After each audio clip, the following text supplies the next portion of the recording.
कनुआ नाम का एक मिस्त्री रहता था। साल के बाकी समय तो उसके पास काम सही चलता था, लेकिन बारिश के आते ही उसका पूरा काम ठप पड़ जाता था, जिसके कारण उसकी पत्नी नक्को उससे बहुत नाराज होती थी। घर में खाने को कुछ भी नहीं है, कुछ लाओगे या भूखा मारने का इरादा है? अरे ये कैसे बोल रही हो तुम हैं? तुम्हारे तो मुंह से आग बरसती रहती है हर समय। जब पेट खाली होता है तो मुंह से आग ही बरसती है, फूल नहीं बरसते। अरे अब मैं क्या करूं हैं? जब बारिश शुरू होते ही मेरा काम बंद हो जाता है तो मैं क्या करूं बताओ? तो ऐसा काम ढूंढो ना जो 12 मास चले। घर से निकल जाओ और जब तक कोई काम ना मिले वापस ना आना। अरे अरे ना करो, जाकर कोई काम ढूंढो और खाने के लिए कुछ लेकर आओ। अगर खाली हाथ वापस आए तो मैं तुम्हें खा जाऊंगी। कनुआ काम ढूंढने के लिए घर से निकल जाता है। वो भटकता रहता है पर उसे कहीं भी काम नहीं मिलता। तभी उसे एक आदमी दिखता है जो थका हारा कहीं से आ रहा होता है। अरे तुम क्या काम करते हो भैया? मैं तो लोगों के घरों में नौकर का काम करता हूँ। क्यों, क्या हुआ? नहीं कुछ नहीं हुआ। मुझे बस ये पूछना था कि अच्छा काम है ना? अगर तुम मेहनत करने वाले आदमी हो तो ये अच्छा काम है, और सबसे अच्छी बात तो ये है कि ये काम कभी बंद नहीं होता। यहाँ तक कि किसी के मरने पर भी काम बंद हो जाते हैं, लेकिन ये काम और उल्टा बढ़ जाता है। ये सब सुनकर कनुआ भी नौकर बनने की ठान लेता है। वो बिरजू और मुन्ना लाल के घर काम करने लगता है। धीरे धीरे वो अपनी मेहनत और ईमानदारी से सबका भरोसा जीत लेता है। कनुआ, तुम सचमुच बहुत मेहनती हो। तुम्हारे बिना हमारा काम नहीं चल सकता। धन्यवाद मालिक, ये तो मेरा कर्तव्य है। बिरजू के घर से निकलकर वो मुन्ना लाल के घर जाता है। कनुआ, तुमने हमारे सारे काम बहुत अच्छे से संभाल लिए हैं। तुम्हारी वजह से हमें कोई चिंता नहीं होती। धन्यवाद भाभी जी, आप खुश तो हम भी खुश हैं। इन दोनों घरों में ईमानदारी से काम करने से उसे तारीफ तो भरपूर मिल रही थी, मगर बहुत अच्छा पैसा नहीं मिल रहा था, जिस वजह से उसकी पत्नी अभी भी उससे नाराज रहती थी। अब तुम्हारा मुंह क्यों फूला हुआ है? दो घरों में काम करते हो और लेकर क्या आते हो ये जरा से सिक्के? इनका क्या मैं अचार डालूं? अरे जो मेहनताना मिलता है वही तो लेकर आऊंगा ना, या उनके घर में डाका डाल दूं? मुझे नहीं पता, कुछ भी करो, अच्छा कमा कर लाओ, वरना मैं अपने मायके चली जाऊंगी। कनुआ अपनी पत्नी से बहुत प्यार करता था। वो उससे दूर नहीं रह सकता था, इसलिए वो ज्यादा पैसे घर लाने के लिए एक युक्ति लगाता है। मालिक, मुझे एक बात कहनी थी। हाँ बोलो कनुआ, क्या बात है? मालिक, मैंने सुना है कि मुन्ना लाल साहब ने आपके कपड़ों की नकल करके उन्हें सस्ते दामों में बेचना शुरू कर दिया है। क्या मुन्ना लाल ऐसा कैसे कर सकता है? मेरे कपड़े की नकल? जी मालिक, ये सच है। वो कह रहा था कि आपके कपड़े अब नहीं बिकेंगे, क्योंकि उसने वैसे ही कपड़े सस्ते में बेचने शुरू कर दिए हैं। बिरजू इस बात से बहुत नाराज हो जाता है। इसके बाद कनुआ मुन्ना लाल के घर जाता है। साहब, मैंने सुना है कि बिरजू साहब ने आपके ग्राहकों को ये कहकर लुभाना शुरू कर दिया है कि आपके कपड़े तो घटिया हैं। क्या बिरजू ऐसा कैसे कर सकता है भाई? वो तो मेरा दोस्त जैसा है। क्या बताएं साहब, आजकल पता नहीं चलता कि कौन दोस्त है कौन दुश्मन है।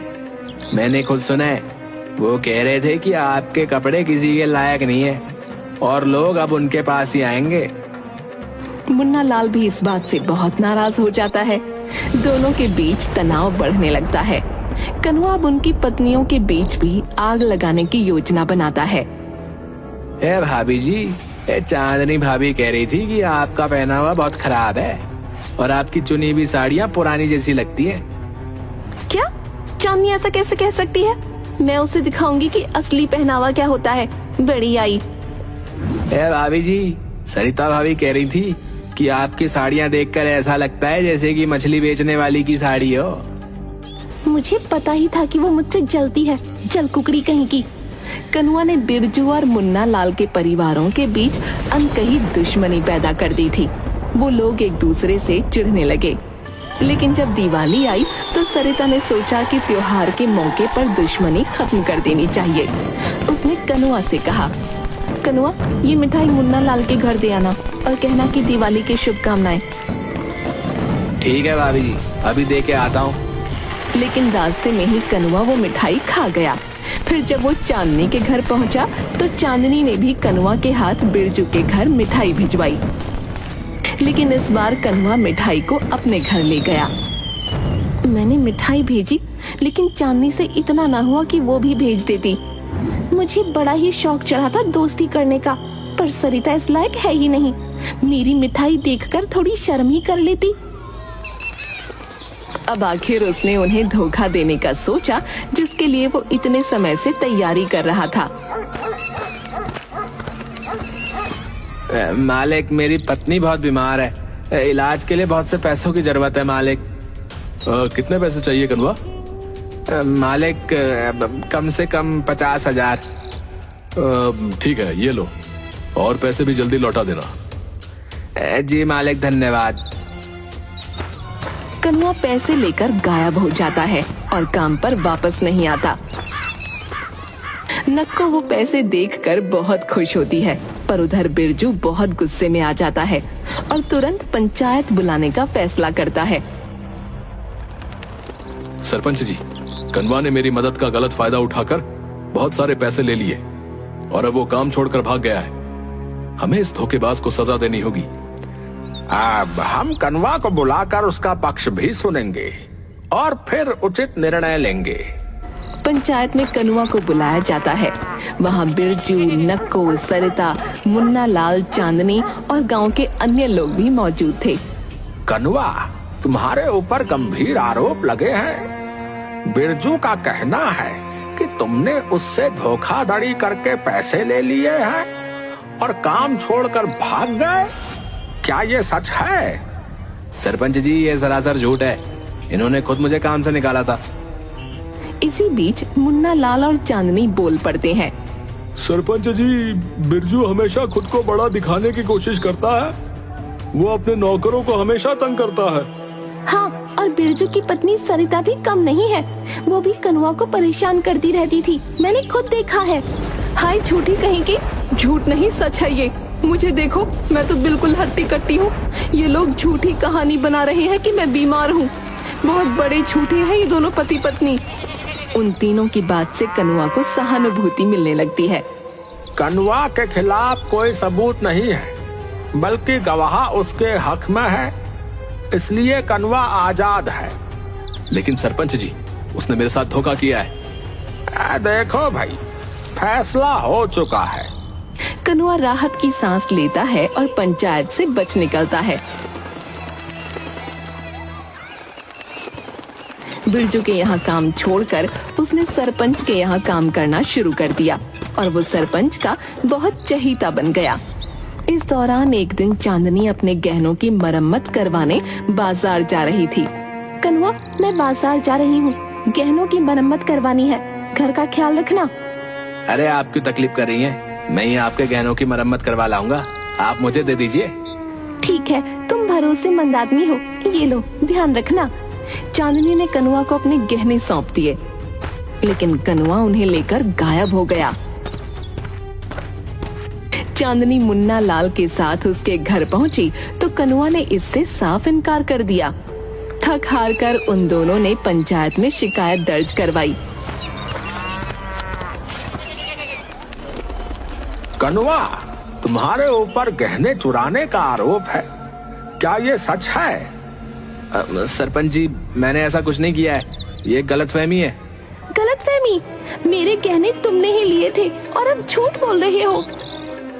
सरपंच जी, मुझे लगता है कि मुन्ना लाल और चांदनी ने कनुआ को फंसाने की साजिश रची है। हाँ, चांदनी हमेशा कनुआ से जलती रहती है। वो नहीं चाहती कि कनुआ हमारे घर में काम करे।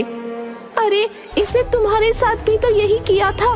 तुम तो इसकी सच्चाई जानती हो। तुमने हमारा साथ दिया था, जो हम तुम्हारा साथ दें।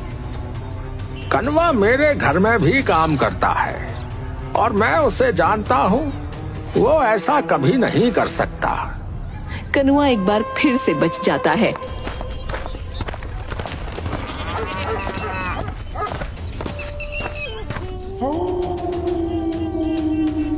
आपने तो कमाल कर दिया। अब हमारे पास बहुत सारे पैसे और गहने हो गए हैं। चलो अब हम लोग शहर चलकर रहते हैं। चलो चलेंगे, शहर भी चलेंगे, लेकिन उससे पहले एक बड़ा हाथ तो मार लो। एक ऐसा बड़ा हाथ? सरपंच के घर। कनुआ सरपंच के साथ धोखा नहीं करना चाहता था, लेकिन नक्को के बल देने पर वो राजी हो जाता है। वो कागज बनवाता है जिसमें लिखा होता है कि सरपंच की सारी जायदाद कनुआ के नाम है, और उस पर सरपंच की मुहर लगवा लेता है। सरपंच जी, ये राशन का कागज है, इस पर जरा अपनी मुहर लगा दीजिए तो मुझे आसानी से राशन मिल जाएगा है। हाँ, ये लो। मुहर लगते ही कनुआ के तेवर बदल जाते हैं और वो सरपंच को घर से बाहर निकाल देता है। अब तू पागल हो गया है क्या कनुआ? है ये क्या कर रहा है? आपने अपने हाथों से अपनी सारी जायदाद मेरे नाम कर दी है।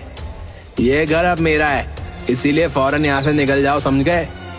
धोखेबाज कहीं के। इसका मतलब मुन्ना लाल और बिरजू सही कह रहे थे, तूने उन्हें भी धोखा दिया है। जाओ और जहाँ जाकर शोर मचाना मचाओ, मेरा दिमाग मत खाओ, समझे? अब सरपंच अपने लिए पंचायत बुलाता है, लेकिन बिरजू और मुन्ना लाल दोनों ही उसका साथ देने को तैयार नहीं होते। अब हम में से कोई तुम्हारा साथ नहीं देगा सरपंच, तुम्हें अपने ही कर्मों की सजा मिली है। सही कह रहा हो बिरजू, इस सरपंच ने हमेशा गलत फैसले लिए हैं। नहीं, ये समय लड़ने का नहीं है। अगर हम लोग आपस में लड़ते रहेंगे तो ये कमीना कनुआ हमेशा लोगों को धोखे से बेवकूफ बनाता रहेगा। सही कहा तुमने सरिता, हम दोनों के साथ जो हुआ सो हुआ, पर अब इस धोखेबाज को सजा मिलनी ही चाहिए। वो चारों मिलकर कनुआ के खिलाफ गवाही देते हैं। सरपंच अपनी बात भी सबके सामने रखता है और आखिरकार कनुआ को पकड़ लिया जाता है।